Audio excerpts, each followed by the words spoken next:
An important check.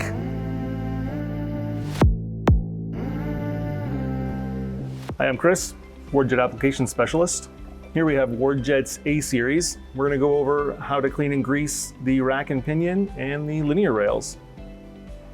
All right, here we are on the side of the A series, looking at the side beam. Let's get into it.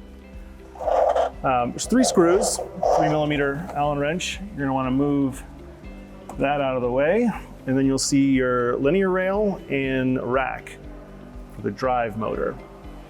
You're going to want to take a lint-free rag and remove as much grease as you can. The more the merrier.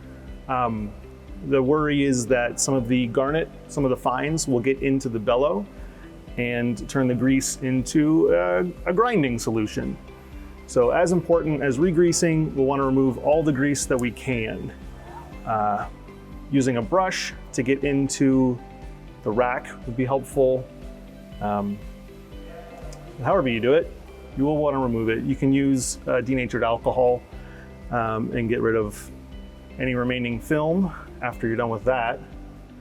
And then you can go through and put just a tiny dab of grease every few inches on the bottom of the rack to help grease the pinion and gears of the rack. Now you'll see in here the Zerk fitting of the linear bearing. There'll be one on each side on the side rails. You're going to want to affix this little supplied grease fitting. It'll be in your consumables box to your grease gun, and then while pushing it in place, grease these little Zerks. They're not standard fittings. Just 1 or 2 pumps of grease is all you'll need. Then rub some grease on the linear rail to help keep it from corroding in the future. And that's all you'll need to do on the side beams. And then when you're done, obviously you'll reattach this with those 3 screws.